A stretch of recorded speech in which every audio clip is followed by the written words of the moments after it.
What's up? What's up? So thank you for doing the Sports Hit Radio. I'm your gracious host, Emmanuel. Now today we're doing a recap of the divisional round, and we're going to give you guys a preview heading into the conference championship games.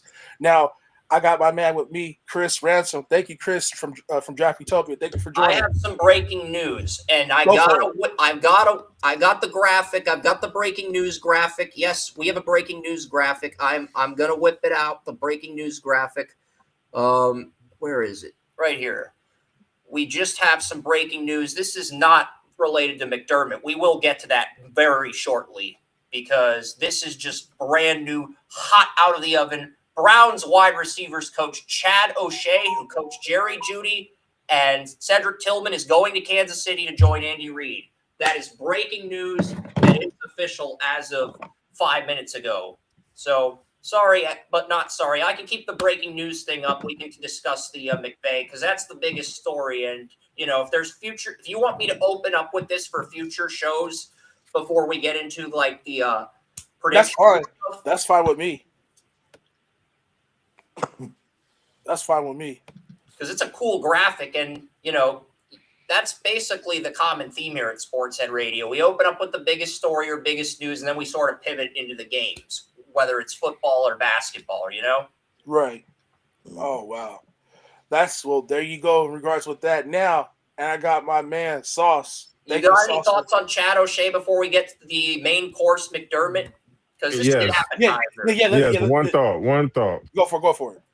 Look here, man. The Browns ain't had a receiver since Flash Gordon, Josh Gordon, that put up some prolific numbers. The receivers there at Cleveland didn't seem to really develop. Jerry Judy just ended up being another guy. So we're going to see if this is the product of the receivers or if this is the product of the coaching. Let's see if he develops the receivers in Kansas City because Patrick Mahomes definitely needs it. Yep, Rasheed Rice in a contract year, and Worthy enters year 3 next season. And there's a good chance Kelsey retires. So big opportunity Yes. for Chad O'Shea. No, absolutely. And then I got my man O'Shea Sauce. was also the Browns passing game coordinator, but go on. Yeah. No, I was gonna say Sauce. Hey, thank you for joining the show. My condolences to your Niners, bro. Hey, Yeah, man. man. Hey, look. At the end of the day, man, we did what we could, man. We knew what we was up against, but again, they just were the better team. They were the healthier team, and they came out and they was not playing with us. They didn't care who we had on the field. You Nope. know what I'm saying? So at the end of the day, man, look. I knew what it was when we was going into it, and hey, I'm just excited that we got this far. Now, if there's another team that does it, then I'm gonna go off there just like with the roster that we had, then duplicate. Yeah. I think he was breaking up a little bit, Yeah, he was but breaking up a little bit, but I'll yeah, check if you I don't mind. I'll click on the pictures, check the audio really quickly. Yeah, but that's I'll okay. say this. But man, that was yeah, man. Seahawks came and did what they were supposed to do. Yeah, I mean it is what it is. And I got my main man Sean here. You know what I'm saying on the Yes, panel sir. today. So and thank Happy y'all for MLK. Happy yeah, MLK Day, gentlemen. absolutely. Yes, indeed. Now, let's go into the McDermott. Let's go into Sean McDermott. Uh, obviously being let go of the Buffalo Bills. I'm gonna start off with this. I personally believe that they should have gave him another year. My personal opinion. The reason why I say that is because they're going to a new stadium. They're gonna have more cap space, right, Chris? Heading into the off season. So I feel like Buffalo is in the up and up in terms of making some moves to improve the roster. So I feel like McDermott should have got at least another year. And if that didn't fall through, then It uh, was also McDermott that brought Brandon Bean to Buffalo because when Doug Whaley was there the first year, he traded the rights for Patrick Mahomes to the Chiefs, and it was McDermott making all the decisions on who to draft to build that Bills defense up. And then Bean came in and they got their quarterback in Josh Allen. So is being a offensive minded coach. Brandon Bean's not Brandon Beane's the general manager, not the coach. Oh, coach. General Okay. manager. He's in charge of the drafting.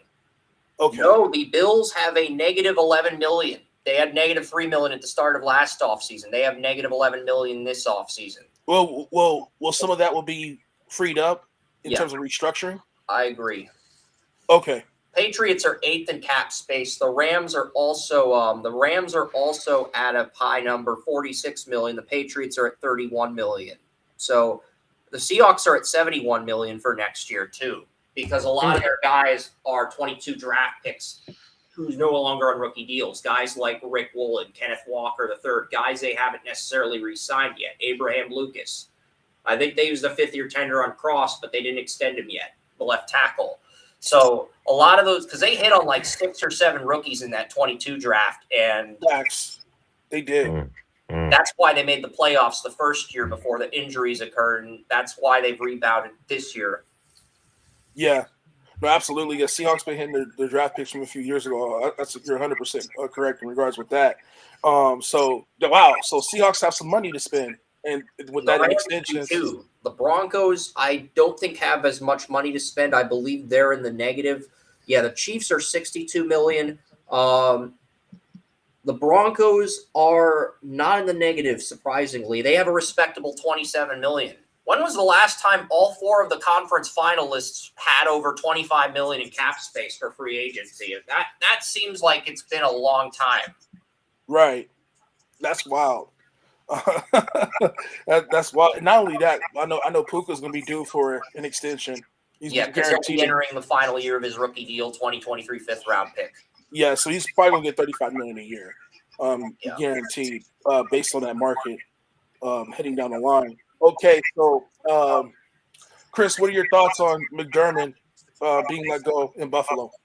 They should have gave him one more year. He brought Brandon Beane in as the GM to replace Doug Whaley because they both worked in Carolina. Brandon Beane was the Panthers' assistant GM, Tehran assistant GM in Carolina. McDermott was the defensive coordinator, Ron Rivera, before he got hired by the Bills. That's how the Bills' rebuild was reconstructed. And they had to make some sort of change internally, whether it was a coach or GM. But at the same token, I think the Bills got this one wrong. Because look at the Brandon Beane drafted 50 players from 2018 to 2022. Only 10 of them got extended. I'm not counting the Milano, and even though Milano and Deion Dawkins are crucial pieces, those are Doug Whaley picks. Brandon Beane's first draft was the Josh Allen draft in 2018. Only 10 players from 2018 to 2022 that out of 50 that Brandon Beane drafted got second contract. 10 out of 50. That's a 20% hit rate. That's not great. That's not exactly great. And the reason you're having sustained success is because you got a top 5 quarterback who struggled his first 2 years and really hit his stride in year 3 and has just gotten better each year since year 3. That is the main reason you are competitive. And I'm going to be real with you guys. I think if the Bills get the right coach, they might win 1 Super Bowl next season, but their window's very close to ending because Allen's turning 30 in May. Drake May's only 23. He's going to be 24. You're going to have Gonzalez, May, and Campbell on rookie deals for 1 more year and about 30 to 50 million for New England to spend. And Bills are 11 million over the cap. So you have literally 1 season to go all in like the Rams in 22, get this perfect, get Allen his ring. And if you mess this up, I don't think you recover. But that's just my personal opinion. I could be wrong on that, Emmanuel. Sauce, Sean, I want your thoughts on this. Well, I'll say this. Sean McDermott is a damn good coach. I think with a coach like that, you don't let go. You've been to the playoffs the last 7 years with him. You got into 2 AFC championship games.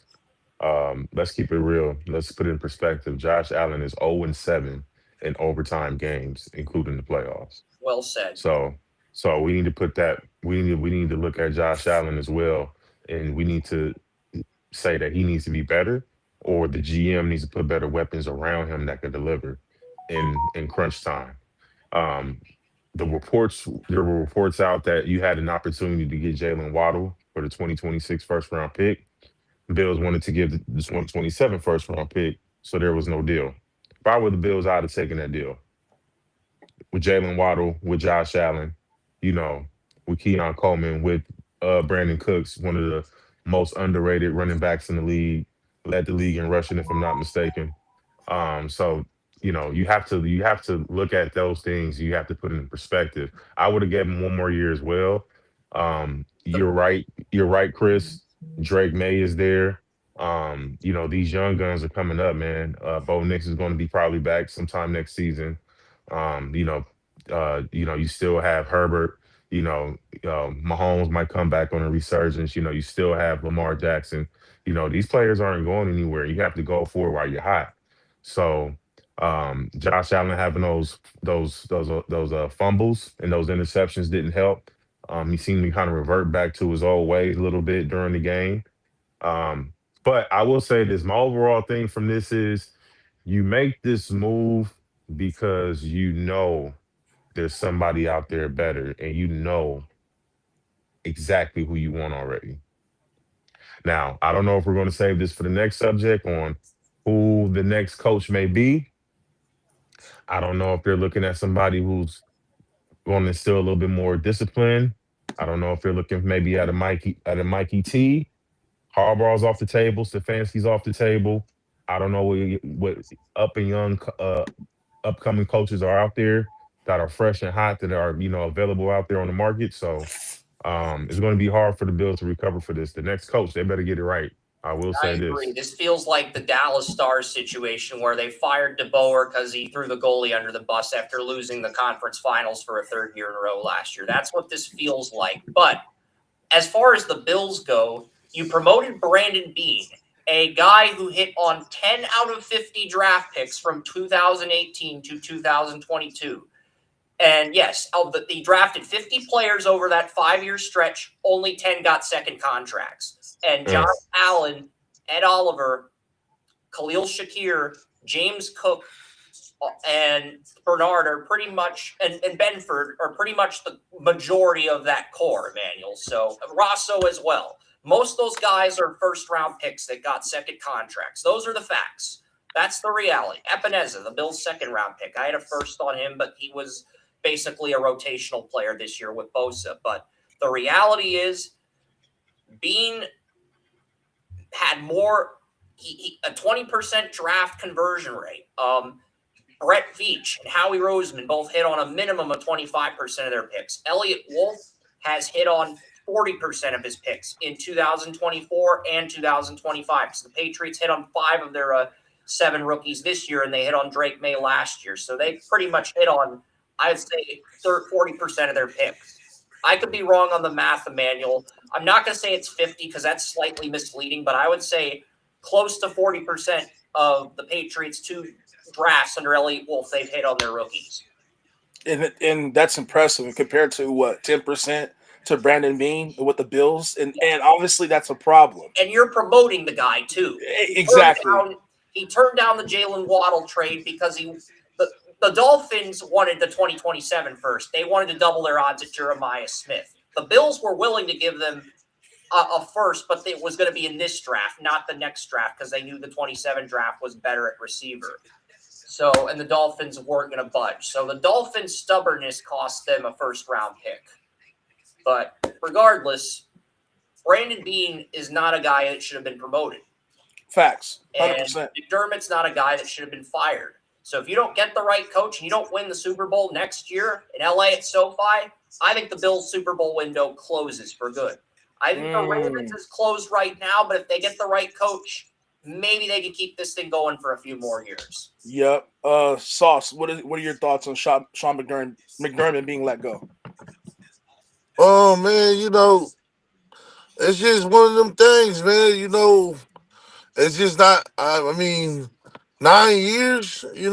With the talent that you had. I mean, I understand like I understand the team wasn't always healthy going into the playoffs and this, that, and the third. I think this year they had a big opportunity to surpass the Broncos. I wanted, I don't know, like I I don't know what happened, man. I don't know what happened with their chance this year. Um, Josh Allen, man, he had. I don't know, man. Like with that Emmanuel catch, do I agree with the call?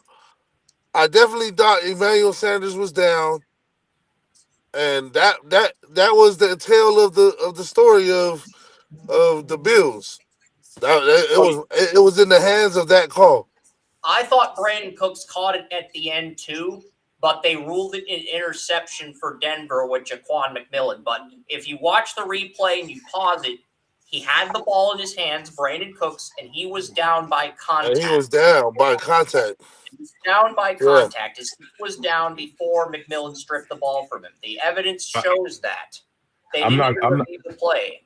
I'm not gonna lie, gentlemen. If I'm Brandon Cooks, I'm fighting for that ball. I don't care if he. I'm not gonna leave it in the decision of the referee visually.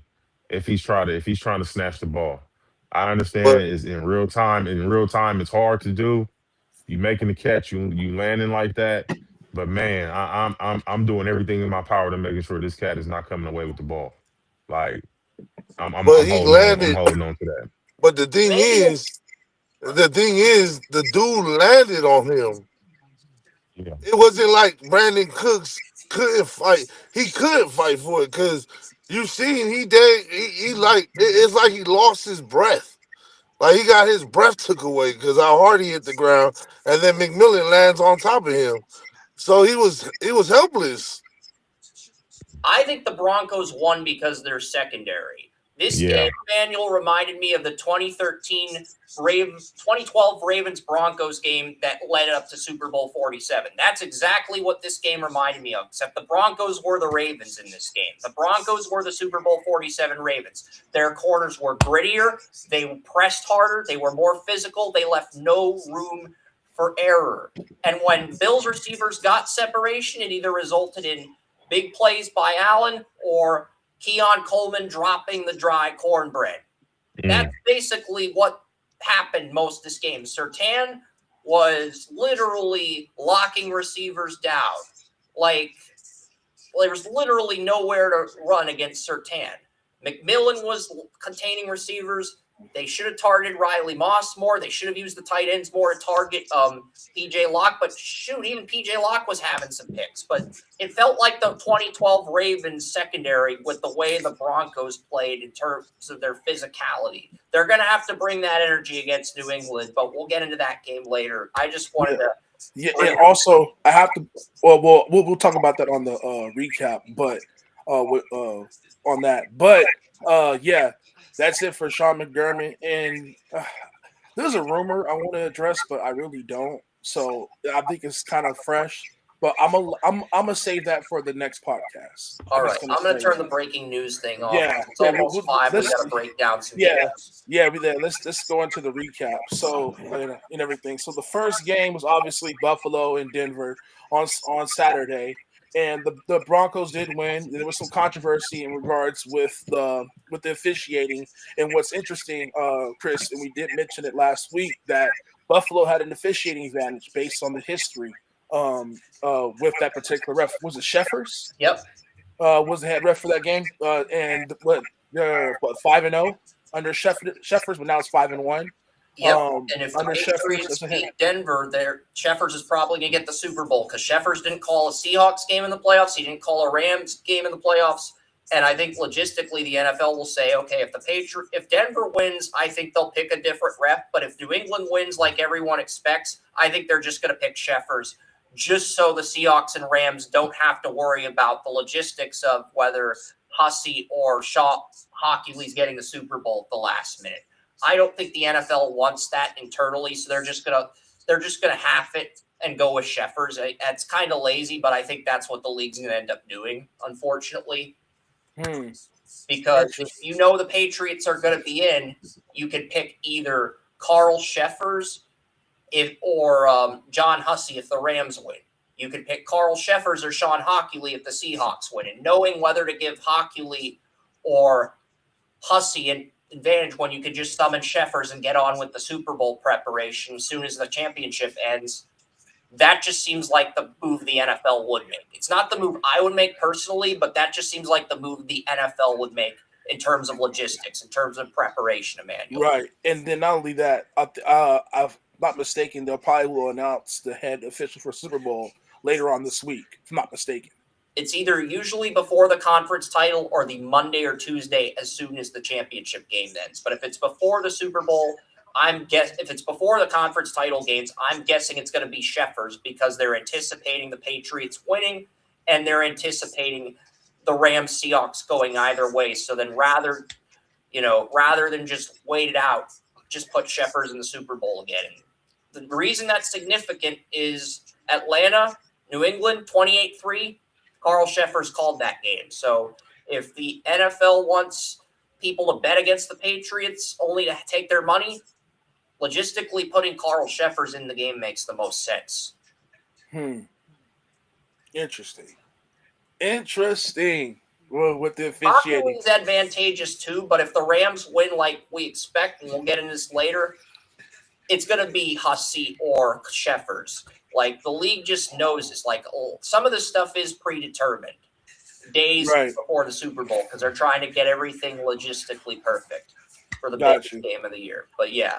Okay, so basically, but I'll say this. But I'm gonna give a brief analysis in terms of the game. I feel like Buffalo, they have some opportunities to win the game. I think one of the key ones, you probably know what I'm talking about, Chris and the Sauce and Sean.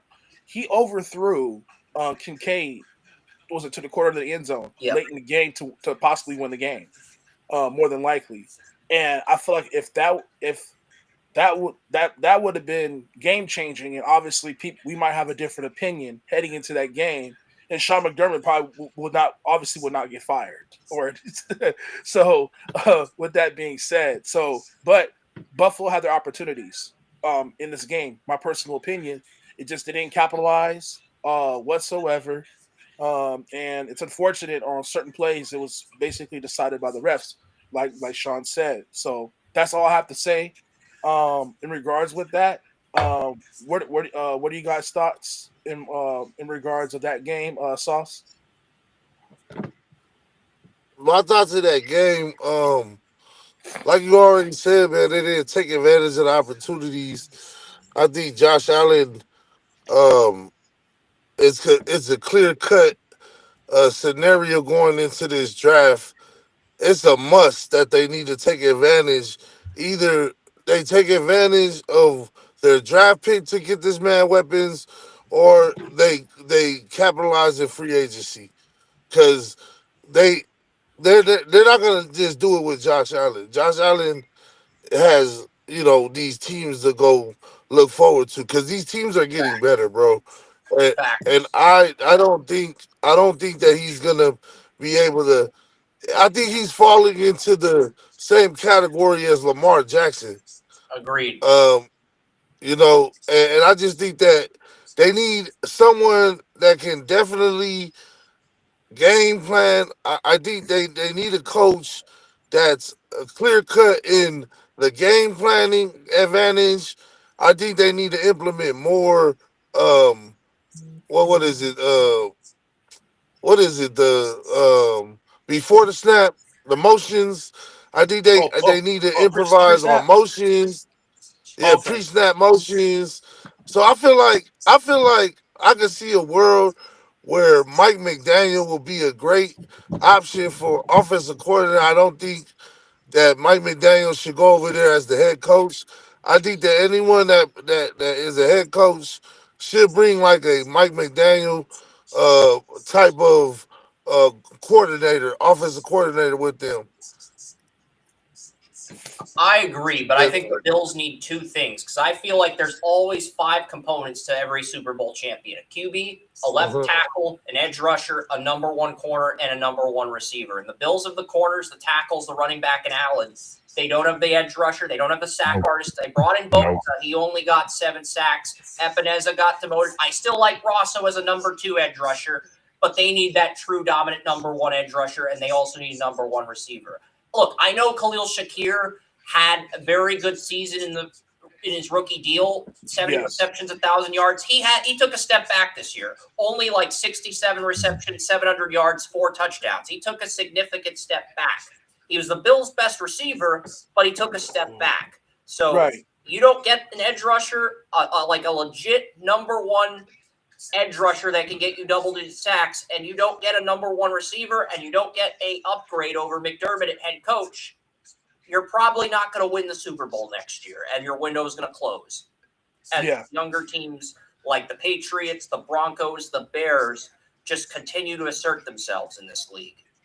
Yeah, absolutely. And not only that, like I always tell people, just because you know a receiver is the top option doesn't mean you're guaranteed to have quality targets. Again, notice the emphasis on quality targets. Quality targets is important in terms of receivers. People say, "Oh, he's gonna get the volume." Yeah, that's true. But what quality targets is the receiver gonna get? That's the biggest question that people are not paying attention to. The Raiders get good receivers, the right coach, and they actually develop Mendoza. They could be a dark horse to surpass the Bills in 2 years. As crazy as that sounds, I don't think that's that far off. If What they you're keep saying, Crosby and they actually get everything right, they might be a dark horse to surpass the Bills in 2 years when their window closes. As crazy as it sounds. Yeah. It goes to the draft. I'm not saying they're going to. I'm saying it's a possibility. It's an outside possibility. Right. Especially, Chris, you mentioned about GMs if they're able to nail 40 or 50% of their draft picks, that's a huge significant, you know what I'm saying, improvement. Snyder has managed to nail that many picks. He may be closer to 50%, Manuel, because you look at he got 6 good players in 22. He got JSN in 2023. 2024 draft still mixed bag. I wasn't high on Zabel, but he had a good rookie year. And you look at some of the other players, Byron Murphy starting to blossom. He did in a rocky year 1. He's looked much better this season. You also had Torrey Horton emerge. You got Cooper Kupp in free agency. You got Startle in free agency. You drafted Milroe to develop. I mean, I would say 40% is where Schneider's at in terms of drafting. In terms of his track record with drafting over the last 4 years, I'd say it's like in 2012 when he first got to Seattle, it looked like it was at 60% at one point. And then after 2015, Seattle's draft started to take a step back, get down to like 30%. But the last 4 years, Schneider's recalibrated, and it's gotten back up to like 40% hit rate. Yeah, absolutely. And Sean, what are your thoughts in regards with the Bills' loss against Denver this past Saturday? Man, I agree with you, Emmanuel. The Bills definitely had some opportunities to win that game. Josh Allen's 4 turnovers definitely didn't help. It's hard to overcome turnovers in the playoffs. You pay double for turnovers in the playoffs. Bo Nix is a baller, man. That's another thing that I came out. He's ready. Unfortunately, sad to see that he got injured. I feel like we kind of missed out on like the battle of like the new generation in the AFC Championship between him and Drake May. So that's going to be unfortunate. But I agree with you, Chris. Bills need a rusher, man. The thing that I'm seeing in these playoffs is, man, pressure, and more pressure. Right. You know what I'm saying? We're going to talk about Caleb Williams and Matthew Stafford in a second, but the theme of this playoffs, man, is physical football. You get these guys tap dancing in the pocket, man, you can do something. So I think the Bills need to re-up on defense. They have a lot of work to do now that they fired their head coach. These young guns are getting better, man. The Bills' window is definitely closing. And if they hire a 34 guy, like trade for Tomlin, or they get Brian Flores, they're going to be changing that entire front seven. That entire front seven is going to get a makeover. Usually that's a 1 to 2 year transition period. when you change your defensive scheme from 43 to a 34. Yeah, you want Yes. guys that can play both schemes, but usually that's a transition period. Like the Falcons were mainly a 34 defense for years. They moved to a 43 this year. Saints were mainly a 43 for like dating back to the Mike Ditka days. They ran the 34 for the first time this season. So that is a transition. So if you get Flores, the Ravens are perfect for Flores because they already run the 34. But the Bills, and they run 3-3-5 nickel too. But the Bills are a prototypical 43 team. They always have been, dating back to Bruce Smith in the 80s. Just like the Saints, you know? Right. Okay. So, I mean, Yeah. if you get a 34 guy, you are going to have a transition year. That's why I would probably go after Saleh, and I would go after McDaniel as the offensive coordinator, as stupid as that sounds. I say this though. I say this though, gentlemen. You don't have a quarterback like that.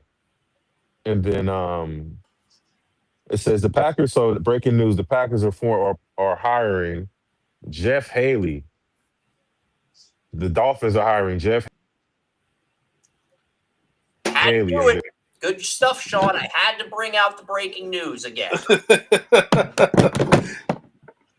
That is our insider, Sean Haley, dropping the dry cornbread. Yeah. Jeff Haley is now the Dolphins' new head coach. Great work, Sean. Yes. Interesting. I'm gonna be honest with you. I'm not too familiar with him, so I'm gonna defer to you, Chris, in regards with. Yeah, the Bills are $11 million over the cap. They do have one player they can cut to save $9 million in cap space pre-June 1st. That's Dawson Knox. And I don't know if that's a player you should cut because Dalton Kincaid's missed time with injuries the last 2 years after a very promising rookie season. That's true. That's So, true. Ugh. Yeah. I like both of their Packers. tight ends. No, go ahead, Sean. Jeff Haley was the Packers, Packers' defensive coordinator. Yeah. So I don't know how I feel. The Packers defense last year was they were decent. They were pretty good. They need to get some players on the Dolphins. Though. Yeah. Before I could load Jeff Hafley's wiki page, there's a Fire Jeff Hafley mega thread from 2024 when the Packers lost the Eagles in round 1. If that's not a red flag, I don't know what is. I'm not saying he can't take the guy in Miami, but remember the Dolphins hired a former Packers defensive coordinator after they won the Super Bowl against Pittsburgh, I believe. And that did not age well for the Dolphins, if you remember the Stephen Ross is still the problem, folks. exactly. He's still the Stephen problem. Ross is cheap. Thomas Coburn, my friend who used to be a Dolphins fan, he's now a Bills fan. He talked about how cheap Stephen Ross was. And we both agreed that the Dolphins weren't going to get Harbaugh because he wasn't willing to overpay. And he was going to settle for a mediocre or less than stellar product. And there's a Fire Jeff Hafley Reddit thread before I can even look up what positions Jeff Hafley coached before he became the Packers defensive coordinator. That's a red flag for me because every other coordinator in the league has like a page or a bio where you can get the research. First thing I see with Hafley is a Fire Hafley Reddit thread for the Packers. That is a red flag if I've ever seen one. Oh man, that's dry cornbread. No, Stephen Ross need the dry cornbread. I have to let Stephen Ross. The reason why the Dolphins are not successful is because of him. He's the main culprit. It's the same. It's the same way that that Jerry Jones is blamed for the Cowboys not succeeding. Right. Stephen Ross is in that category with Jerry Jones. Correct. Jerry Jones had some innovations in the NFL. Yeah, he got out of touch by the mid-'90s, and he hasn't been the same. But he at least, to his credit, he at least had a vision for the team and some ways to innovate the organization. Stephen Ross just feels like the NFL's version of Montgomery Burns.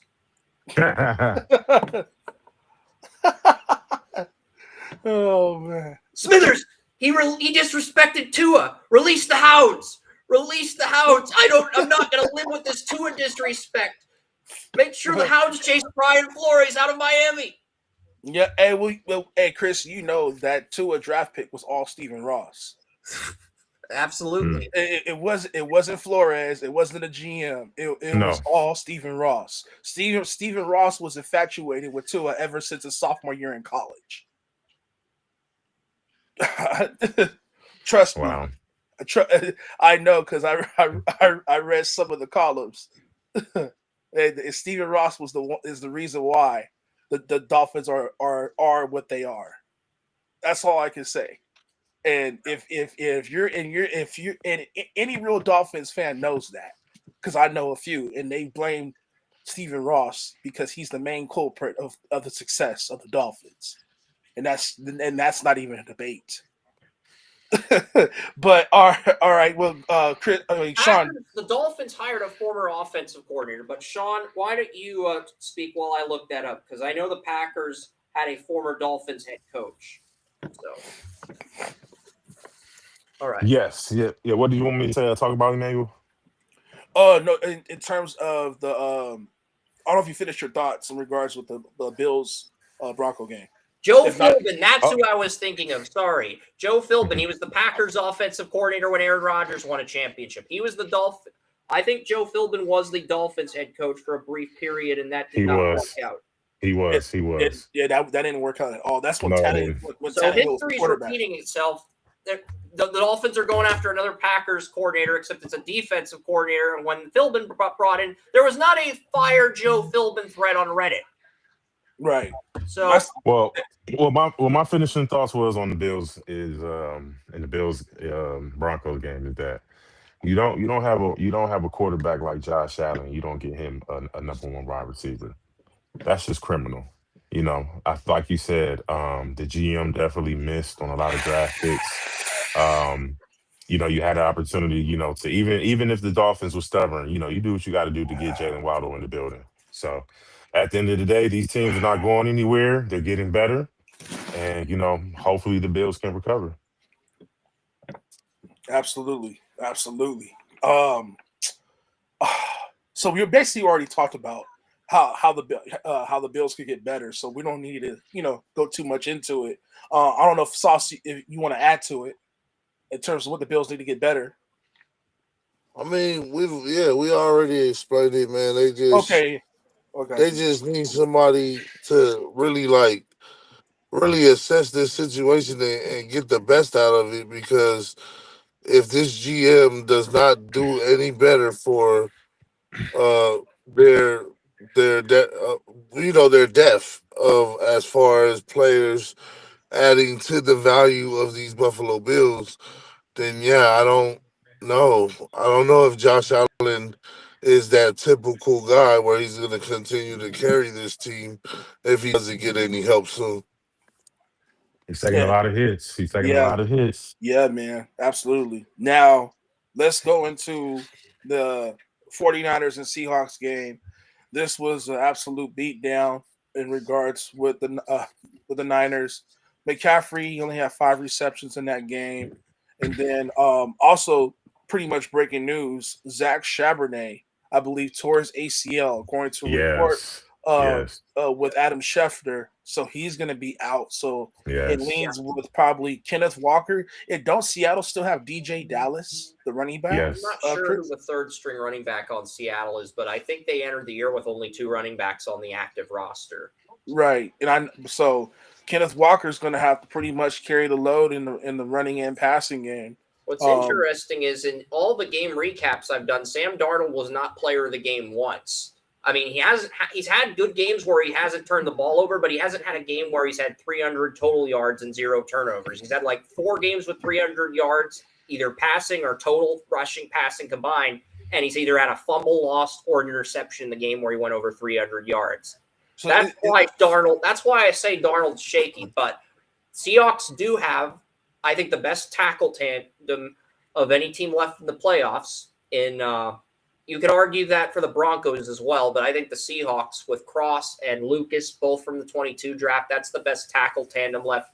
They've got a great cornerback tandem of Woolen and Witherspoon.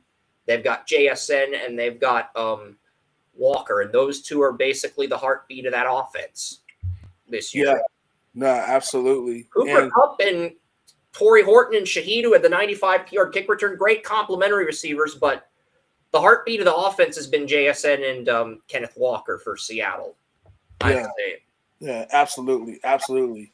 Now, now, Chris, what do you think of the keys of the game heading into that conference championship game? And you can talk a little bit more about the officiating in regards with that game as well. I was gonna wait until we got through some of the Sunday games before I went into the officiating, but this game is 41-6. After Rashid Shaheed dropped a literal brick on the kick return, this game was pretty much over, and then it was just a series of Mhm. unfortunate events as the 49ers began to torment both William of Under the Bleachers, who's a Niners fan and who created the Under the Bleachers Dynasty League, and also Sauce. That's the quickest way to summarize this game. Okay, because time is money here, and we've only got an hour to break down the last two games and preview the conference title. So I'm not gonna Yeah, go. I'm not gonna do a deep dive on this game. This is if we're gonna skip. If we're gonna keep it short and sweet with one of these divisional round games, this is the game to keep it short and sweet with. yeah, no, I agree. So, yeah, basically, Seattle had a good game plan. That special teams touchdown to open the game with Shaheed was really a huge impact. And I mean, the 49ers did what they could in terms of they had, to me, they still had a good season with all those injuries, making it that far to the divisional round. I still commend Shanahan and Robert Sala in terms of Yeah. how the way they played Blake throughout the season. Kubiak, Clint's younger brother, as those see, they had a great coaching staff. They had a lot of great, the assistant head coach, the assistant defensive coordinator on the 49ers is Gus Bradley. So if Robert Sala gets a head coaching job, Gus Bradley is the Niners defensive coordinator next season if they promote from within. Yeah, That does not encourage me. But if Bosa's healthy, it won't matter. He'll be able to mask Bradley's deficiencies for a little bit. yeah, that's fair. Is Sauce? I'm gonna give you the floor, man. As a Niner fan, what were Man, your thoughts on that game? all it is basically, man, the better team won. They had a way greater value in time of possession. Defense could not get a rhythm. Offense couldn't get a rhythm. And yeah, they came out. They did what they were supposed to do on every aspect of the football game. The special teams, they started off with 7 points right off the bat. Um, their offense capitalized on every. They scored every damn near time they had the possession. Um, Defense was playing lights out, and yeah, it's kind of hard.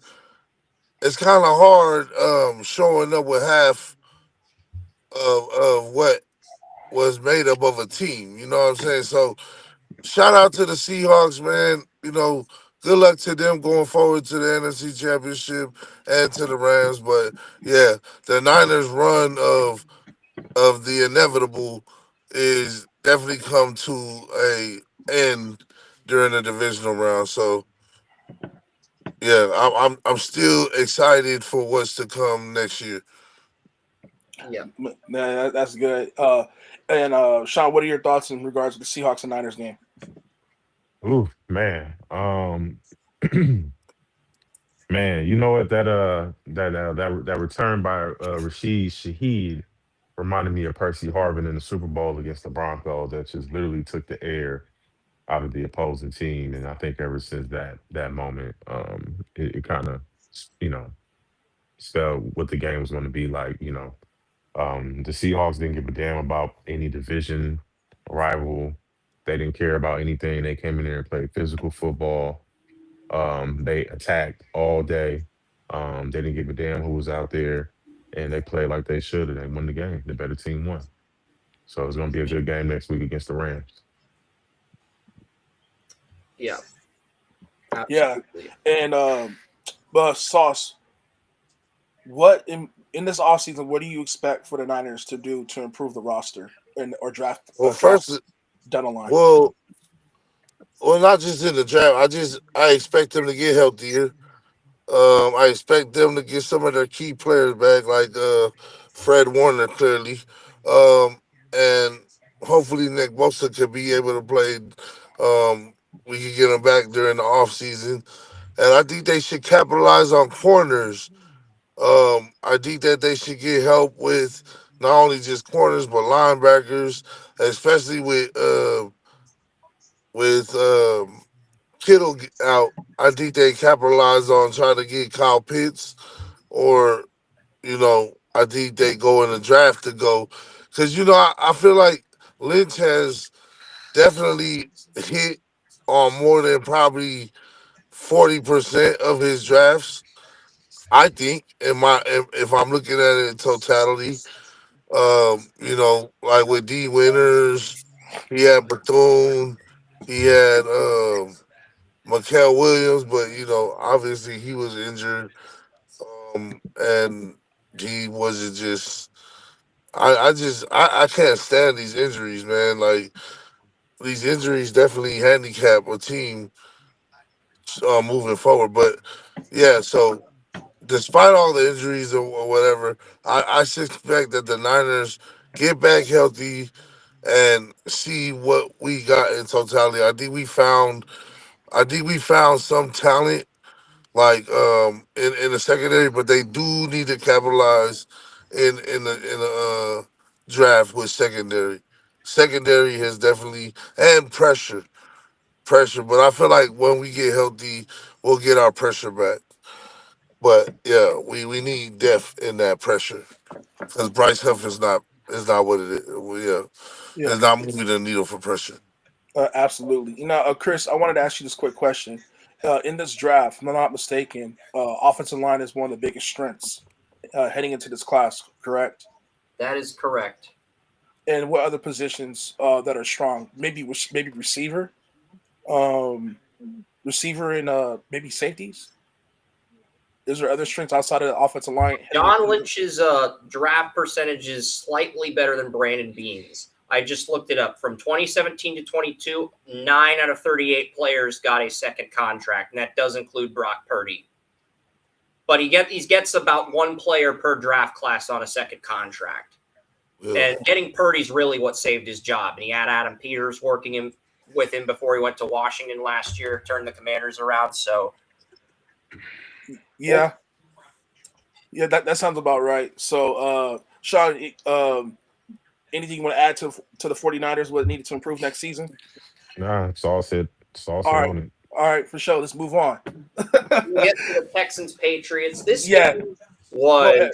Go ahead. You got get the floor, Chris. Go these ahead. defenses were both historically great. Both the Texans and Patriots defenses look historically great. And the reason I say that is both Milton Williams, Barmore, Patriots have only had 9 games this season, including the divisional round, where the entire offense and the entire defense, based on who was projected to start in week 1, was fully healthy. They've only had 9 games, but they have won all 9 of those games from week 4 to week 11, and then this game for the first time since week 11, they had their best 22 guys fully healthy, and that has made a significant difference. This was the first game all season where Gonzalez, Marcus Jones, and Carlton Davis all had a deflection. Dave Jones had the pick 6, Davis had 2 picks, and Craig Woodson had an interception as well. I mean, this was CJ Stroud currently has a market value of $51.3 million if the Texans extend him after this season. And frankly, there's Texans fans that don't want to pay him more than $25 million. And if you use a 5th-year tender on QB, it doesn't matter if you're Bryce Young or Stroud. That's $30 million starting in 2027. If you use a 5th-year tender on Bryce Young or CJ Stroud. And Stroud's done enough to earn a 5th-year tender, 3 playoff wins in 3 years. Second contract, that's where things get tricky because you haven't seen the leap. And the good news is the Texans are going to have about 268 to 444 million starting in 2028 when Stroud and Anderson's rookie contracts are up. But you may lose up to half of that just by having to pay Stroud and Anderson what they want to keep them Texans for life. That's where this gets very sticky. But looking at the Patriots, I just think our defense has been historically great these last 2 weeks. 19 points allowed. That is less than any of Belichick's 6 defenses. In fact, the best defense Belichick had was in 03-04, Emmanuel. They gave up 13 points to the Titans in the divisional round. They gave up 7 to the Colts in the AFC Championship, I believe. Yeah. Points. Now, That was Belichick's best defense in his 6 Super Bowl runs. yeah. Vrabel has already topped that. Vrabel has already topped that in year 1, which is insane. That is insane that Vrabel has already topped that. And Vrabel was on that defense, right, in 2003? Yeah, Milt Williams, who was on Sean's Eagles last year, has come in as the Robin to Christian Barmore, who's a very good 5 technique when he's healthy. Not as good as Jalen Carter, but great in his own right. And, it just feels like the Patriots have picked up where the Eagles left off last year in the playoffs. Not saying we're going to go all the way like the Eagles. I'm just saying our defense has just been that good.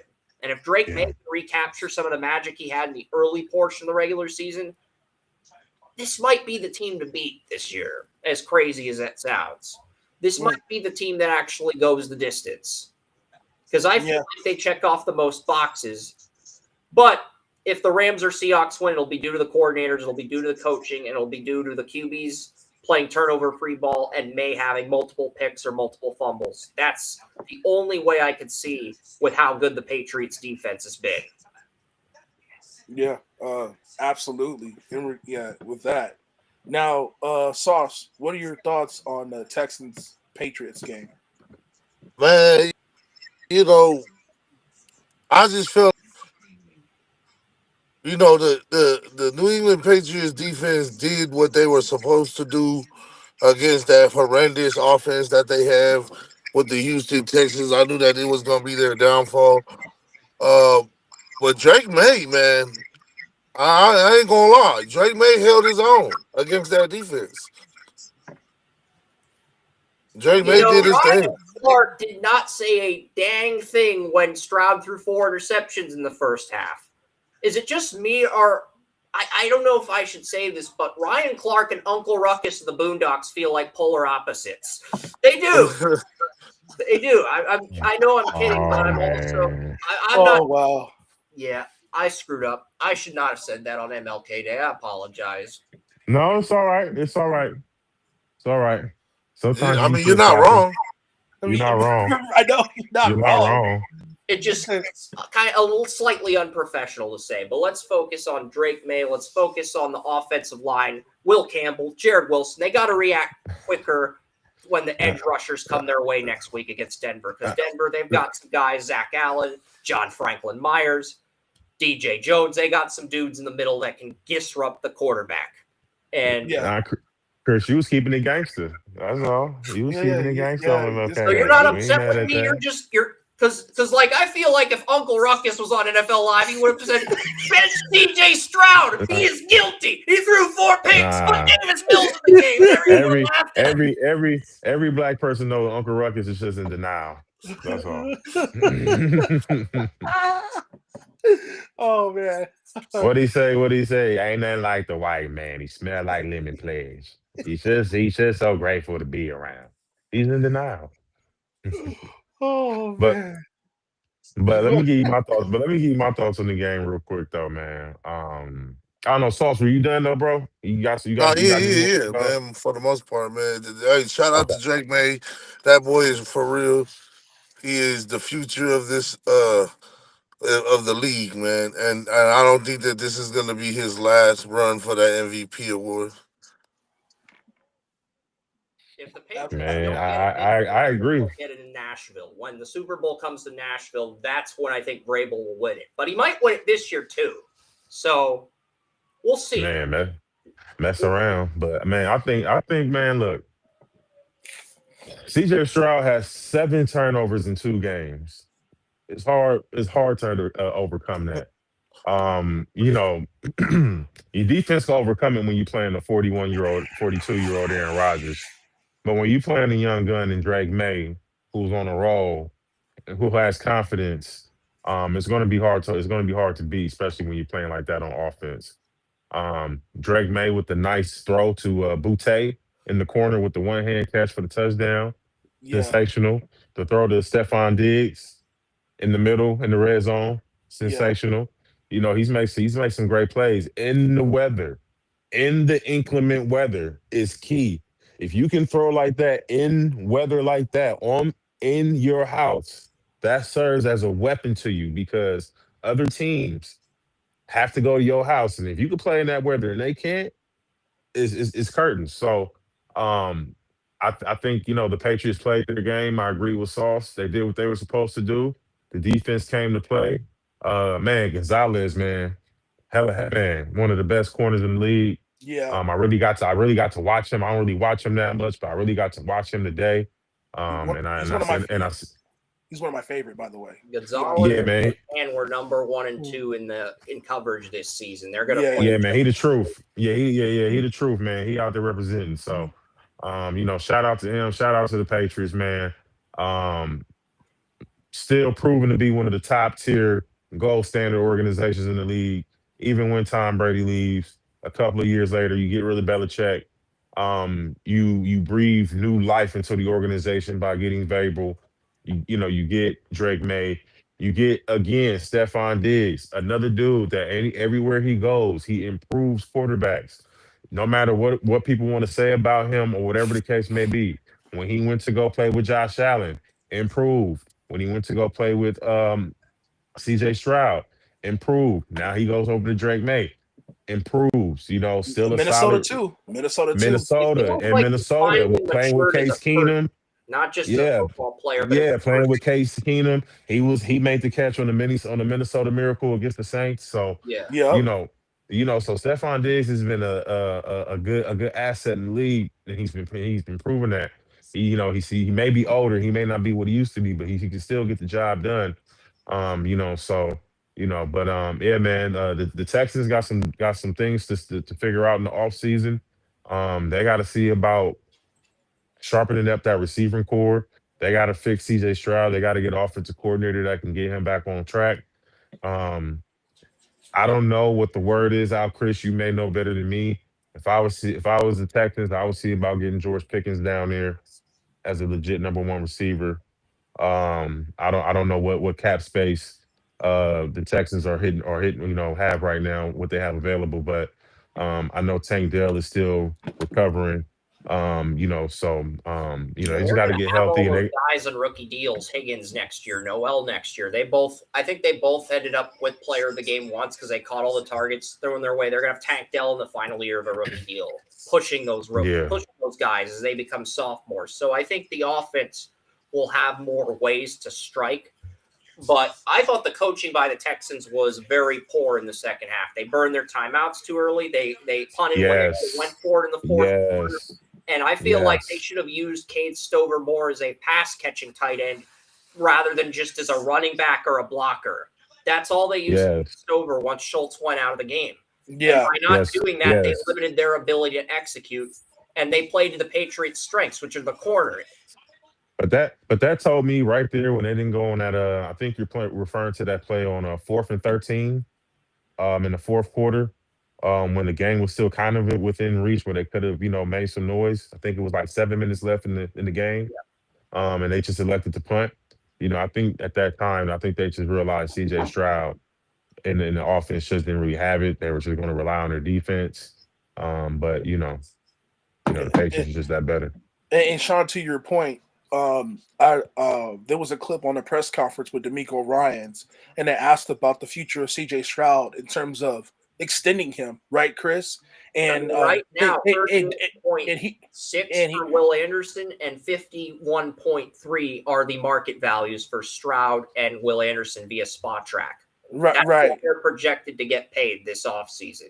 And not only that though, Sean, D'Amico Ryans didn't want to comment on Stroud.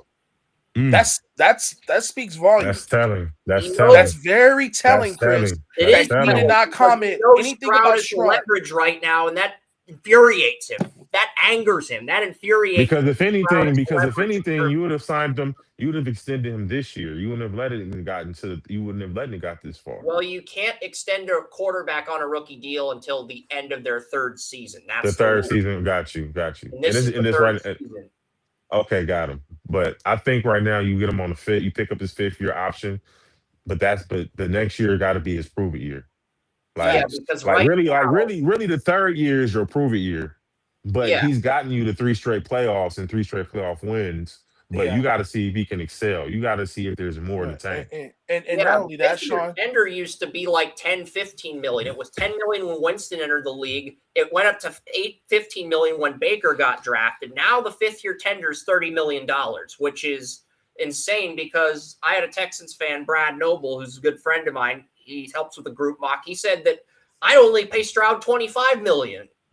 So that is very telling because if you give him the fifth year tender, you're going to have to pay him 30 million. And if you want to pay him now, you're looking at 51.8 million. Somewhere. Let's address the elephant in the room. If CJ Stroud wants to still possibly keep his job, he has to get to an AFC championship game. Honestly, if I'm the Texans, the Raiders almost drafted Stroud. They wanted Stroud, but they didn't have the draft capital to get him. If the Raiders are willing to give me Mendoza and multiple picks or Bowers, maybe we call the Raiders up and move Stroud for honestly, it's not the worst idea because you'd have if you think Mendoza's better than Stroud and you're the Texans, maybe call the Raiders up and see if they're willing to give you the number one pick in Bowers for Stroud and create a blockbuster trade. Well, Chris, correct me if I'm wrong. To me, it seems like Mendoza's better in pre-snap reads than CJ Stroud. And that's very telling to me. Yes.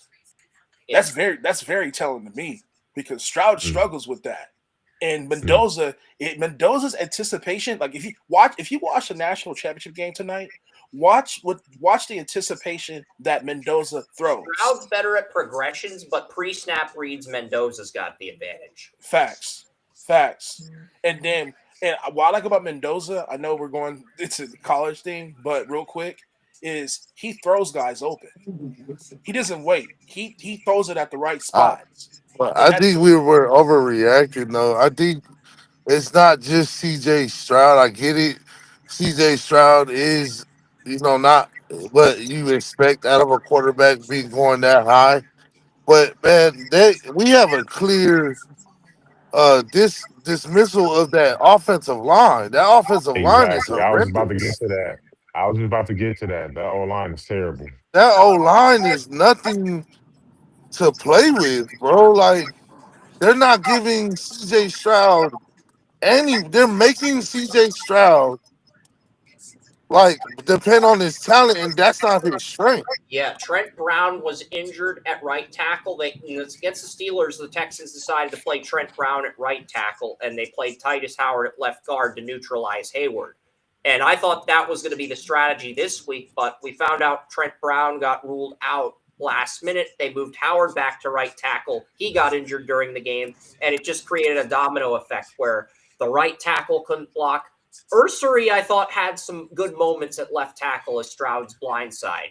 Obviously, he had a rocky performance in his playoff game in New England, but he had some good moments in his rookie season where I actually think I did name him player of the game for the Texans a few times when they won, when they didn't give up many sacks. But outside of Ursery, the rest of this offensive line just does not look good. It looks very choppy. It looks very suspect. And, Yeah. No, I get it. All right. Well, we got to get to the last game. It's Rams Bears, and the Rams and the Bears, and obviously, Yes, sir. the Rams did win the game. Close game in overtime. I would have gone for 2 at the end of the game because if you get the 2-point conversion and Stafford only has 15 seconds to get a field goal, that's literally impossible for him. Now, Chris, but you know my problem. I made a post about this, Sean, and you made a great point in terms of Sean McVay has lost a little bit of his mojo ever since he won the Super Bowl in terms of the play calling. Now, when they had the last drive in the fourth quarter, less than 4 minutes left to go, 3 straight runs, I did not like that. And some people, I did not like that whatsoever. That was very conservative. You're up by 7, and you have the ball less than 4 minutes. You have all your timeouts. Why not go and try to score a touchdown to finish the game off and try to end it? or even if you don't get the touchdown, even if you're in field goal range and kick the field goal and it's good, guess what? You're up by 2 possessions. You're putting more pressure on Chicago to score a touchdown and to get an onside kick to recover. Because he don't want to, because Matt Stafford has been pick six happy. He doesn't want to risk it. Sean McVay is seeing the ghost of Matthew Stafford throwing pick sixes, and he doesn't want to risk it. That's why. Look, if Sean McVay were a superhero, he would be Iron Man. He got his bling, he got his Super Bowl ring. Now he just wants to protect his brand and stay on the team stay on the Rams as long as possible. But Vrabel would be the Incredible Hulk. Vrabel would be Hulk because he's physical. He's hungrier. You can tell Vrabel is hungrier than McVay just based on the body language of both coaches. Vrabel wants to F things up and get a ring and literally stick it to the Titans for getting rid of him. He's hungry. And the players are feeding off him like the Eagles did last year under Fangio. You can tell. Yeah. No, absolutely. Now, my thing is this, like, and you guys will probably agree, like, yeah, if you coach not to lose, eventually you're gonna lose. Exactly. You have to play to win the game. You gotta play to win the game, McVay. And as talented and as of a play caller he is, and as a coach as well, to be that, I'm sorry, I'm McVay. I have to hold you accountable, bro. You know better than that, man. And people say, "Oh, we'll punt." Well, the punt didn't work. Even if it did punt it, Chicago still would have had pretty good field position. Chicago would have won if Ben Johnson had timed things better. If he had been more conservative and taken the points when he had, or if he had gone for 2 at the end of the game, I think they win. I agree with you 100%, Chris, in regards with that. In regards with that, but Sauce, what are your thoughts on that game between the Rams and the Bears?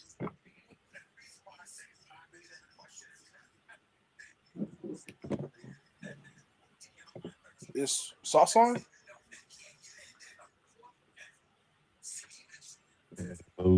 Sauce. Sauce, is he on? I don't know if he's on, but Sean, what are your thoughts on the Bears and Rams game? Well, my thoughts are number one, Caleb Williams has arrived officially. That throw off the back, getting pressured by 3 or 4 Rams defensive players, throwing it to Kyle Kmet. And the thing about his tight end catching the ball, he's just caught it and just casually smooth into the end zone, dropped the ball, touchdown. He just knew that Caleb Williams was going to make that play, and he was ready. You know what I'm saying? The ultimate chemistry and belief between the teammate and quarterback is crazy. The thing with Ben Johnson is I agree with Chris all the way. I would have went for 2 at the end of the game, you know, especially because on the first possession of the game, you were rolling. The first possession of the game, you were rolling. Caleb Williams is in a good rhythm. And then he throws the interception. I think you throw it on like 2nd and 10. You know, why not run the football? Swift and the other running back, I forgot his name. Excuse me for that. They were running the ball extremely well, extremely hard. You know, I think Ben Johnson's play calling was a little bit too aggressive at times. You know, sometimes you just got to play within the game and understand where you're at. Um, but if you're going to go for it on 4th down at the beginning of the game and be aggressive, why not go for it at the end of the game and put your team in a better position to show belief that we're going to go ahead and we're going to win this thing, especially in front of that home crowd. So I think that there was a missed opportunity there. Emmanuel, to your point, Sean McVay, admitted it that he was out there coaching scared. He was out there not coaching himself. He was coaching timid. That was not typical Sean McVay play calling. You know, you gotta let Matthew Stafford rip. You gotta let him do his thing. Thank God for him and that major catch by Devontae Adams to give him that major first down. To keep the ball rolling and keep the game in flow. So, I think the Rams came in, they did their thing. The defense did their thing. Made stops when they needed to make stops. Capitalized on interceptions when they needed to. So got points off turnovers. As soon as Caleb Williams got that interception, Rams went right down the field and scored 7. So that's what you got to do in games like that. So, kudos to them. The Bears will be back in situations like this. I think Caleb just needs to just kind of calm down and play within himself. That interception that he was trying to throw to DJ Moore, I think DJ Moore kind of lapsed on that route. I think he should have ran a quicker, sharper route. Sometimes you got to help your quarterback. Sometimes those interceptions are not on the quarterback. Sometimes these wide receivers, they're anticipating a wide receiver to be in a certain space, and they're try to throw it at a pinpoint spot to where only the receiver can catch it. So, it's just, chemistry and, it's just more building. So, and I know Sean McVay is happy because this is personal. This is beef. Matt LaFleur is his boy. So, I'm sure he's happy to beat the Bears. So we got a hell of a game next weekend. Absolutely. That's okay. Since the Bears lost, Chris, what do you think the Bears need to improve heading into the offseason? I'm gonna take. I feel like the Bears are in an interesting spot. Trapillo got injured against the Packers. I thought Thuney did respectable at left tackle for this one game, and I didn't see the hunger that I saw from Fisk and Braden Fisk and Kobe Turner. Kobe Turner was great his first 2 years with the Rams. He hasn't been as dominant this year, and Fisk was dominant as a rookie. He hasn't been as dominant this year, and it's like both guys struggled against Jordan McFadden, who filled in because Thuney's usually the left guard, but with Trapillo out for the year, Thuney moved over to left tackle, and they tried Jordan McFadden at left guard, and McFadden was able to hold his own against Fisk, and those are two guys that are supposed to whoop McFadden's butt. How are you going to beat the Patriots if those two play that sluggish against Jared Wilson and Onwenu? Or the Seahawks, if you play that sluggish against Zabel at left guard, who didn't give up a sack until week 17 of the season. How are you going to beat Seattle or the Patriots if your interior plays that sluggish? I mean, I thought these guys were high upside guys coming out of college, and I felt like, you could just reload after Aaron Donald retired, but it was these guys were good for like 1 or 2 years, but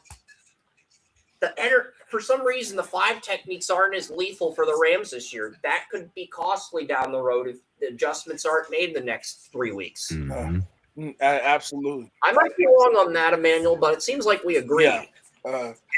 Yeah, that's unfortunate. Now, let's go into the preview of the conference championship games. I believe the first game is Patriots and Broncos. It will be on CBS. New England opened up as a 4.5-point favorite when the line opened, correct? And now it is now. And now it's at 5.5, which is interesting. Well, that because obviously Bo Nix is out. In regards with that. Now, what are your keys to the game? I'm gonna give you the floor on this one since you're a Patriots fan. What are the keys to the game? All right, I think the Broncos, if they are going to win, they are going to have to win in the trenches. Their interior defensive line and their offensive line is going to have to outlast New England's offensive line in the altitude. And I think with Jared Stidham starting, I think R.J. Harvey literally has to go off, like Jonathan Taylor, like James Cook did. I think R.J. Harvey has to go off and have a 100-yard game, or the Broncos are going to lose. I mean, even with the altitude, even with the Patriots not flying until Saturday, unless the altitude psychologically cripples the Patriots and versus just barely enough to win, I don't see a scenario where Denver wins unless it's like 18-17 and Will Lutz makes 6 field goals. I'm going to go 24-17 Patriots. I'm not cocky enough like some of these Patriots fans. Like one Patriots fan on X says the Patriots winning 27-17. I am not that cocky considering the altitude, considering the temperature. And if I pick the Patriots to only win by a touchdown, maybe they'll win by double digits again. That's worked the last 2 weeks. So why ruin a good thing? Why ruin a good thing? I picked the Patriots to beat the Chargers. I think my final score in that game was 24-17. They won 16-3, and I picked I picked the Patriots 17-16. They exceeded my expectations offensively and got 28 points. Houston got exactly 16 on the dot, which was my exact score for the Texans, coincidentally. But I'm going to go with the Patriots. I'm going to take the under here. I'm going to go 24-17 New England. I wanted to go 30-9 or 31-9, but that's just not realistic with the altitude. It's not. I'd love to see the Patriots rout Denver that badly. That's just not realistic, though. Yeah. Now, me personally, I think the keys to the game, my personal opinion, is the running game on both sides.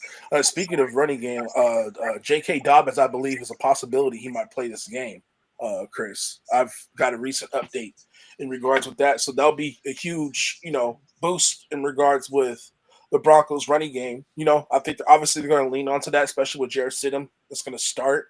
I think that's key. And I'm curious to see how will he get like Evan Ingram and the other receivers involved in the game. But the Patriots get both Mac Hollins and backup nose tackle Joshua Farmer, who had the fumble recovery against Josh Allen, back from IR this week. And Corey Durden did a good job in the wild card in Week 18, but Tonga came back at nose tackle this week. So now you're going to have Tonga, you're going to have Farmer, and you're going to have Corey Durden as a third nose tackle for depth.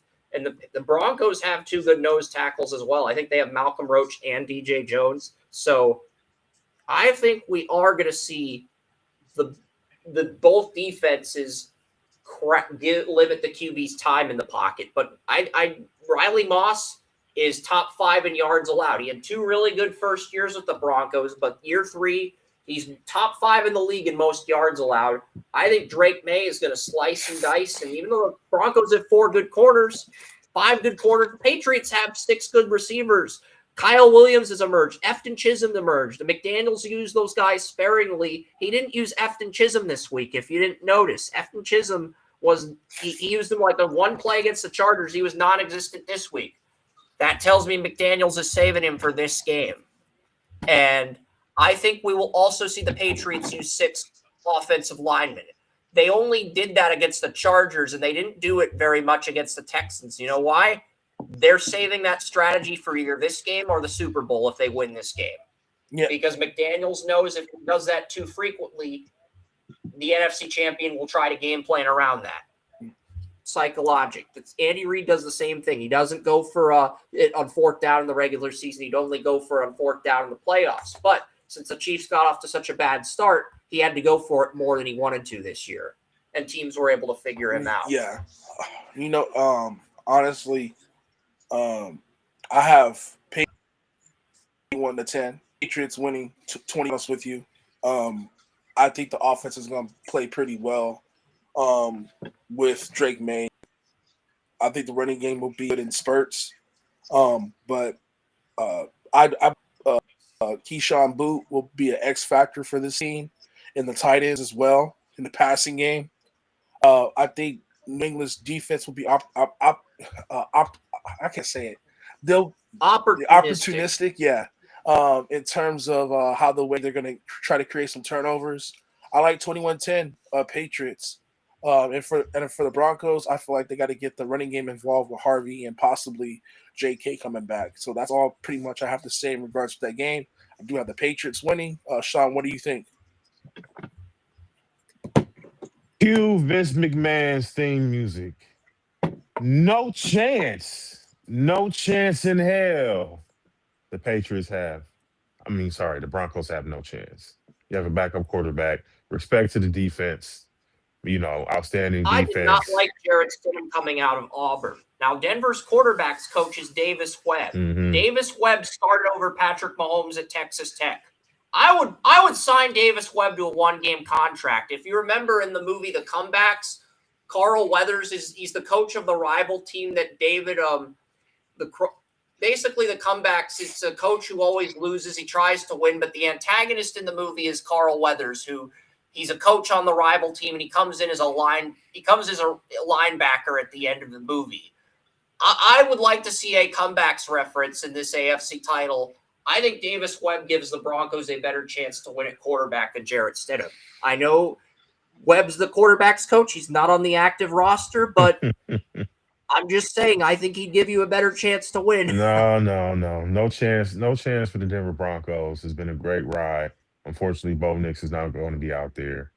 Um, you There know, were 3 teams that I thought could beat the Patriots: the Bills, the Bears.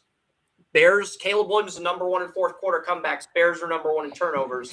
Broncos with Bo Nix and Mile High. mm, That's it. mm, I think the Patriots can take anyone else, and the Bills and Bears eliminated themselves, and Bo Nix also eliminated himself. So when these playoffs started, I did not anticipate the Patriots winning the Super Bowl. mm. Now, It's a possibility. because the breaks went their way, they got a shot. I'm not going to say they're going to do it again. They got a shot. I'll leave it at that. Yeah. I'm going to be very humble and gracious Yeah. about it.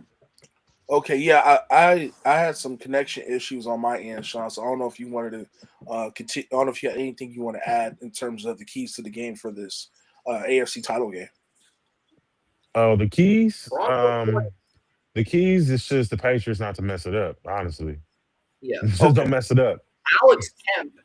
The Patriots have gotten 3 Alex Kemp games this season, and that's who's calling the AFC title.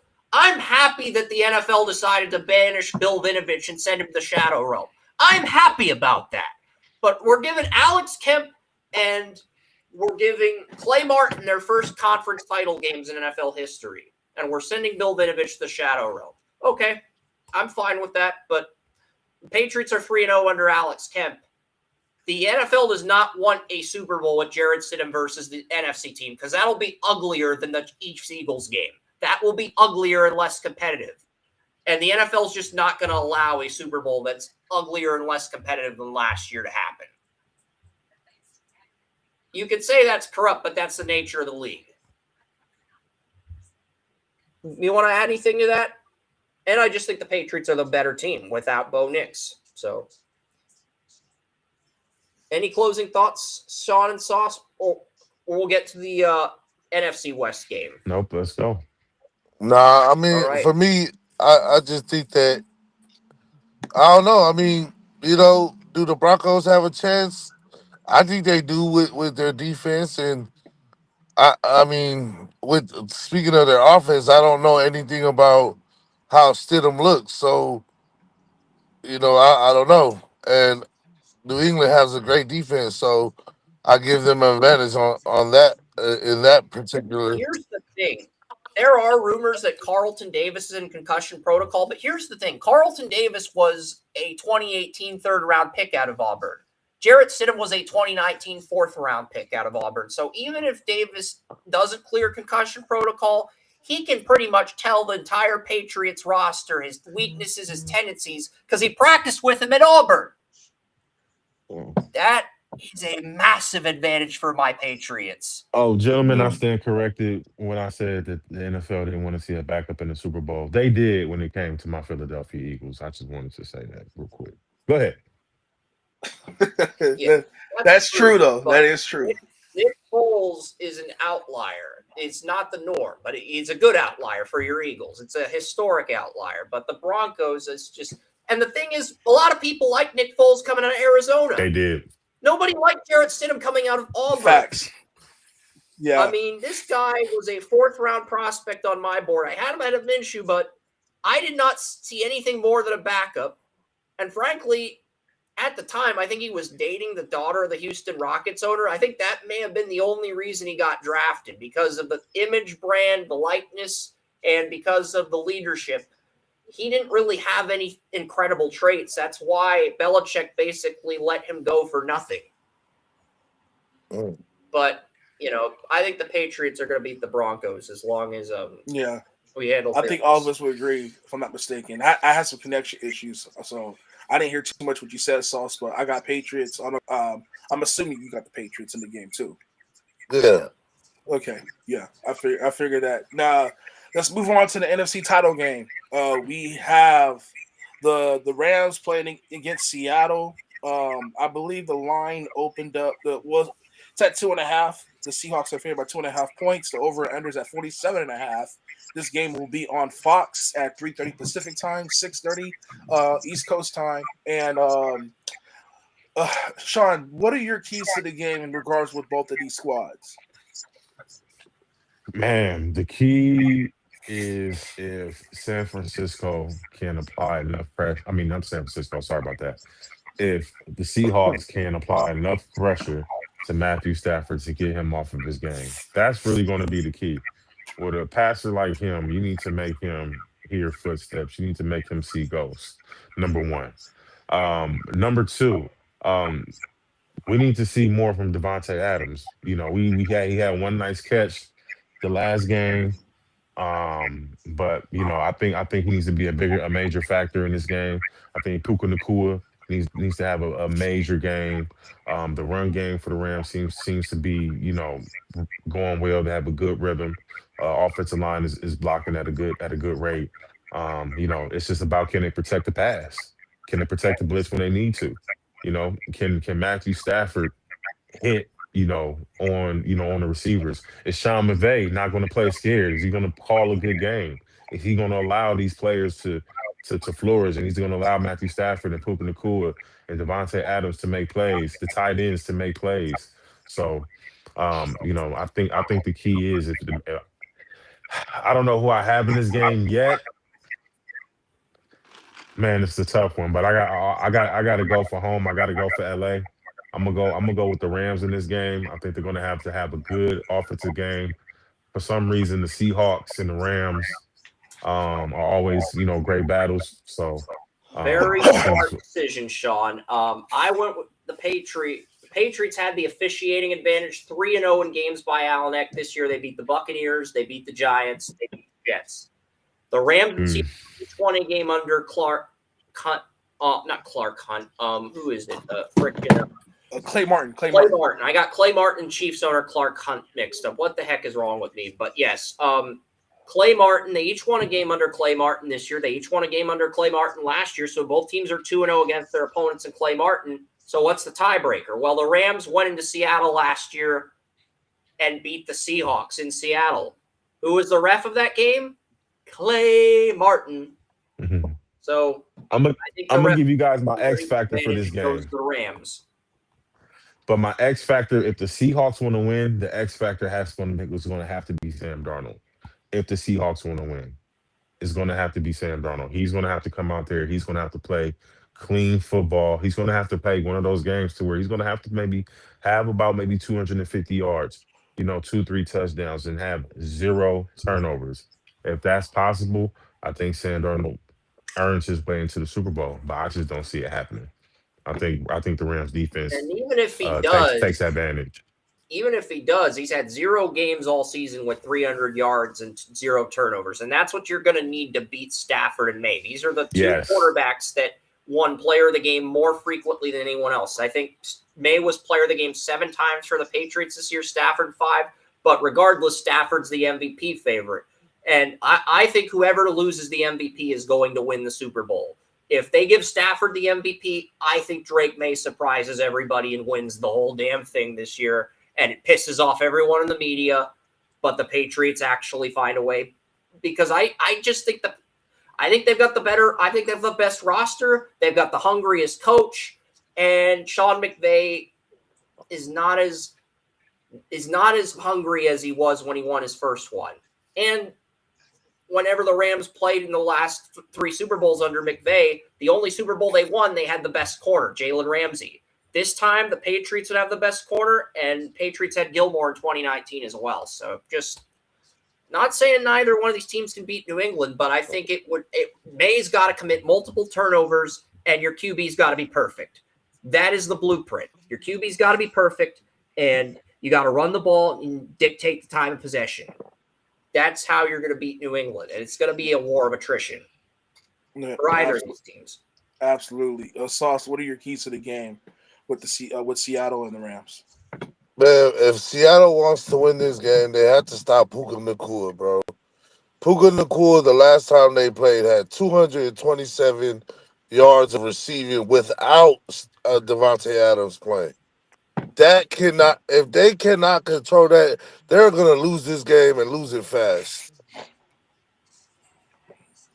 So that's if Seattle wants to win. But if the Rams want to win, their defense has to pick things up, bro. Their secondary looks horrible. Like I don't know, they have to emerge something back there in this next game. But um, I don't know. I don't think JSN is a factor for real like that um, for their defense. But JSN can take off and have a great game against this secondary. Mm-hmm. If this Yeah. secondary doesn't do anything to, yeah, it's not gonna look good for the secondary of the Rams if they cannot control JSN. Or and then for Sam Darnold, for the Rams, I think that they have to get pressure on Sam Darnold like they did in last year's when Sam Darnold was with the Vikings. If the Rams can Yep. get some type of pressure like that on Sam Darnold again, then yeah, we're seeing a Rams to the Super Bowl again. Yeah, no, definitely, especially in the first matchup in SoFi. You know, you saw Yeah, pressure on Stan Bradford. If you're able to, make him think quick. If you make him think quick, he has a tendency to turn the ball over. In regards with Sam Darnold, but I definitely do agree with all you guys' points. But I'm gonna stick to an X factor for me. I think the X factor for the Rams is going to be the tight ends. Mm-hmm. I agree. Yeah, I think the Titans are going to play a very critical part in this game in terms of being entrepreneuristic, Op- able to. opportunistic. Man, Yeah, I can't even man, pronounce that. that word kicking your ass today, Yeah, man. yeah, it is. Yeah, so they have to capitalize, I should say, on those targets, especially if they're good quality ones for Parkinson's, for Ferguson and Higby. I think those three tight ends are going to be very critical in the passing game Yeah. for the Rams. Kyron Williams in the passing game as well. But I'm really going to focus on those tight ends. I feel like they're going to. But to your point, Sauce, like you said, Puka had a really good game without Devontae Adams. Now Devontae Adams played, a few games under his belt. He hasn't really had that breakout game in the playoffs because it seemed like he's trying to get adjusted to the speed of the game. But I think he could play a pivotal role as well. But I'm looking at those three tight ends for the Rams. Now for Seattle, I feel like they're going to figure out a way to get Cooper Kupp, the former Ram, some targets because we kind of seen a precursor to that against this Niner game. So Yeah. I think they're going to figure out a way to get Cooper Kupp more involved against his former team in the passing game and not just JSN. But you're right though. If the Rams secondary don't get it together, JSN can have a game of his life. I think the Seahawks corners are the key to this game, and the Seahawks tackles as well, because the Seahawks were the first team to have both tackles win player of the game. And I think the corners are going to be key as well. You've got Witherspoon, you've got Woolen, you've got Josh Joby. Nicky Manwari missed most of the season. He's back. Julian Love missed most of the season at free safety. He's back. Those safeties for Seattle are going to be key. The safeties for Seattle versus the Rams tight ends, which Emmanuel brought up, I think that's going to be key. I think these corners are going to shut down Adams. Puka, I still think he'll have over 100 yards, but he'll only inflict half the damage he did last time. The only question is who else is going to step up in order to make sure the Rams or Seahawks is over the top in the running game. Walker versus Kyron Williams. Who eats up the yards on the ground? That's my final key to the game for this. Yeah, and my prediction, I'm going to stick with the Rams. I got 23-20 Rams. It's Went on the road. interesting because I 23-20. was initially going to pick Seattle, but I looked at the fact that the Rams have the referee advantage. I also, it's not just that. I think the NFL would rather have the Rams and Patriots in the Super Bowl than the Seahawks and Rams. Two big markets, Boston, LA, prelude to maybe the NBA Finals or the World Series if the Red Sox turn things around next year. And, they want to have the two MVP QBs, May and Stafford. That's the dream matchup for the NFL. So I think that's partially why they went with these up-and-comer refs, because it's both their first conference title game. We don't know how they're going to do on this stage. So they want to make things interesting. I respect them for it, because they could have easily just gone with Bill Vinovich, and they didn't. And I like the fact that they didn't do that, because if they had gone with Bill Vinovich after the Rams-Saints game in 2019, it would have raised some eyeballs. Same with Patriots-Broncos with his history. So I like the fact that they decided to pivot. The league did. Yeah, no, absolutely. Oh, okay, guys. So, quick. The Indiana-Miami game starts in an hour. Give me your winners for Indiana-Miami. And we don't have to do a deep dive like all the NFL games. Yeah. I like the Hoosiers. I think Mendoza gets it done and Cignetti gets it done. And they make history tonight. I got to stick with my Canes. I'm Canes and USC Trojans, but I'm going to stick with my Canes. Like, I'm going Miami. Man, I just want to see Michael Irvin act the fool, so I'm going with the Canes. I think we're getting a 30 for 30 about this, regardless of who wins. Either the U part 3, or we're going to get a Cignetti 30 for 30 on how he rebuilt Indiana. Maybe they'll start off at like IUP and they'll make it like a 5-parter and they'll make it a Netflix documentary, which I think would be a lot better than the 30 for 30 personally, if they did that.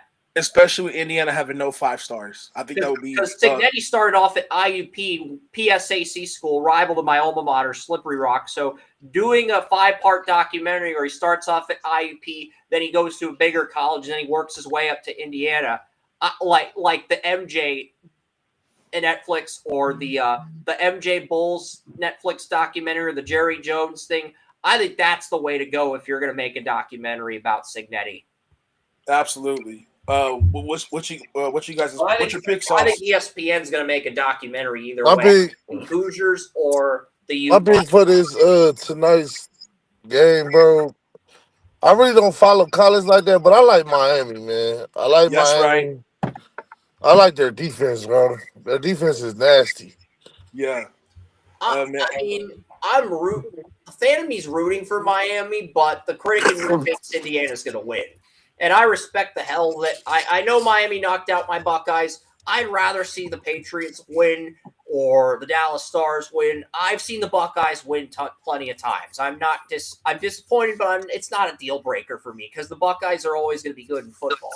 It's not a deal breaker for me. We won it as an 8 seed last year, so I'm just gonna take my cup up, be happy, and just move on to next year. It is what it is. Miami's a team that hasn't won it in years. Indiana's never won it. It would be cool to see them win it for a first time, but I also think the Hurricanes, they're a very fun program as well, and I think we're either getting a 30 for 30 called Hoosiers, which will be about Cignetti, not the basketball movie Hoosiers, but or you'll get the U part 3. I guarantee you ESPN's going to do a 30 for 30 about one of these teams in like 5 years. Yeah, absolutely. And I also think we're going to get a Cignetti Netflix documentary where he starts off at IUP and then he works his way up to Indiana, regardless of what happens. Absolutely. All right, you guys. Well, this does it for our podcast. Thank you, Sauce. Thank you, Sean. Thank you, Chris, for showing up to the podcast. And we doing a Super Bowl preview in 2 weeks or no? Yeah. 2 weeks, not next week, but the following week. We should do one. We should do one for the awards. Oh, okay. Before the awards. We can do like the awards, and then we can lead up to the Super Bowl. Like we can do like the favorites. Well, the awards is a week before the Super Bowl. The awards, I believe, is a Thursday, the week of the Super Bowl, which is around the same time I think as the Shrine Bowl. So okay. That's like February 6th. Yes, something like that. No, that's a Friday. No, February 5th. Yeah. Okay, yeah, that's about right. Yeah, so should we do it on the February 5th on the exact day of the awards, or should we do it I can't do it the Wednesday because I have to work. All right. Let's use this week to have fun, reflect, and we'll figure it out next week. We don't have to figure out the day right now. We can figure out the logistics for that off the air next week, and then set it up for the week of the Super Bowl. Yeah, that sounds good. Sauce, go ahead and plug in with your socials, bro. Man, you already know who it is, man. Sauce King 23 coming to you live from the Bay Area, man. And it's Sauce King 23 on TikTok, man. Where if you want to jump up on the panels, give your ideology on what it is about football. We only talk football, so yeah. I'm going to promote something briefly before we sign off, ladies and gentlemen. It is the Draft Utopia NFL Draft Simulator. I actually figured out how to make this through code. We are currently at 72 players. Oh, and you can pick for any team, or you can click on your favorite team, or if you want to make a pick for every team like I do, you can do that. Mendoza, Ruben Bain, they are the two highest graded players on my board. They're playing in the national title tonight, and I've got a 90. They're the only two players I've got a 98 on outside of Jeremiah Smith in next year's draft. So I think these are the best when it comes to the national title and this playoff. DraftUtopia.com/NFL Draft Game 2026. It is our simulator. You can get. We don't have fullbacks or kickers yet, but yeah, Jeremiah Love, Kenyon Sadiq, the tackles, Carter Smith and Maui Goa in the trenches. I think they're going to be big factors in tonight's championship. Emmanuel, Mark Fletcher, the Canes running back. I'm not going to go into all the matchups right now. We don't have that type of time. But yeah, if you want to pick Mendoza for the Raiders, boom, see, done. That is what the simulator does. I haven't figured out trades yet, but the visuals look spectacular, and I'm glad everyone loves it. So just wanted to throw that out there really quickly. And Emmanuel will be participating in the group mock. Oh, yeah, absolutely. Yeah, absolutely. If they're available. We'll see if there's a team opening for you, Sauce. If we can't find one, we will give you the next team that becomes available, because teams fill up very quickly in this. It's like, but yeah, I'm just glad we got a simulator up, because I was going to retire from this, and then we figured out how to make a simulator a few months ago for the MLS draft. Made the first one for college soccer, was 150 players. All right, I'm done promoting my brand. This is Sportshead Radio. No, it's okay, man. It's all good. It's your restraint. You know what I'm saying? So go for it. I'm not mad at it. But yeah, Sean, go ahead and plug them with your social. Yeah, man. Go ahead and follow me on Twitter at Dry Cornbread. You know what it is. You know, even though I'm an Eagles fan, I'm over here at SoFi, where it's so fly over here in the wood. So y'all catch me on the tweet, man. You better follow Sean. Otherwise, Steve Harvey is going to come to your house and going to drop a plate, and Dry Cornbread is going to fall off the plate, and then your mom's going to wake up at 3 a.m. and wonder what the noise is. Maybe a German Shepherd will bark at Steve Harvey. I don't know. Just don't drop the Dry Cornbread, and make sure to follow Sean. Speaking of that, who won the don't drop? Who won the award this week, Sean? Oh man, who won the award this week, man? It's gotta be CJ Stroud. I was gonna be a hater and say the Niners as a team, but I'm not gonna do that. But but Sauce is right though. It's definitely CJ Stroud. 7 turnovers in 2 games. He definitely dropped the cornbread. He dropped the cornbread the whole playoffs. A game is 10. And he dropped 7 plays. The record for fumbles in one game is 6. Fumbles lost by both teams combined. The record for fumbles lost is 6. The record for turnovers is 10. The Patriots and Texans defenses were so good, they almost broke the record for turnovers in a single game. I think that says something. Yes. So CJ Stroud, you are the winner, my brother. Sorry. You did not represent the IE well. Dan Campbell did not allow CJ Stroud back into Applebee's until he proves to you that he can hold on to the dry cornbread. Yes, sir.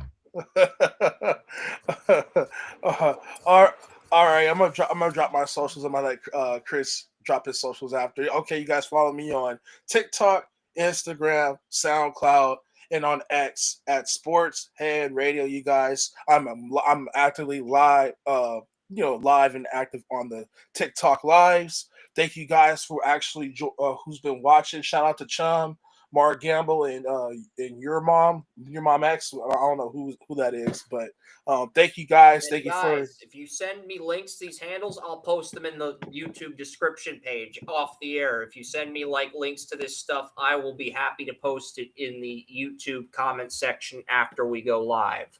And I'll I can get into the habit of doing that. It's just I need the stuff off the air, but we'll figure that out later. It's just what we get.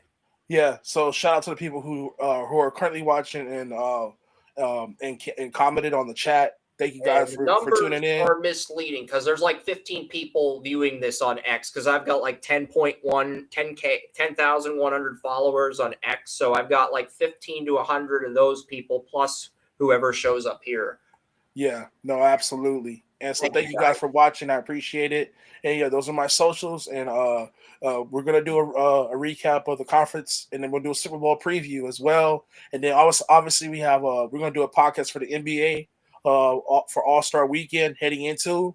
So stay tuned for that for all the My basketball. current WNBA big board is at 4 players. I do have a simulator for the WNBA, but it's not complete. I haven't had time to do a first round of the WNBA mock. I might do that this week if I knock out these conference title games. We'll see how I feel. Yeah, absolutely. And Chris, go ahead and plug them in. And I'm thinking the All-Star break will be when we reveal the first, like the top 5 or the top 10 of the big board. We're not going to do a first round for the WNBA, but we might reveal the top 5 or the top 10 then. But yeah, at Draft Utopia, like us on Facebook, follow us on X, subscribe on YouTube. You can go to the Sports Head Radio playlist for Emmanuel's content. You can go to the Under the Bleachers playlist for William Yanish's content. And if to listen to Joey and I just talk about whatever, you can go to the Draft Utopia playlist. We also have a playlist based on draft classes, whether it's 2024, the Caleb Williams draft, the 2025 draft, for hockey, for soccer, for NBA, you name it. We have a playlist for that year. We're already on 2026 for the MLS draft. We interviewed Ricky Lewis, the second pick in this year's MLS draft. We were lucky enough to interview him, me and Julio, who is an LAFC fan. We were lucky enough to interview him, and he showed up. We didn't think he'd show up. The draft ended early. He showed up after Julio left, and we got to interview him. It was pretty fun. So, yeah, there's that as well. That is dope. Thank you guys for tuning in to Sports Head Radio. You guys have a good one. Enjoy the national championship game. And it's all about the U. Go Canes. Yes, sir. Yeah.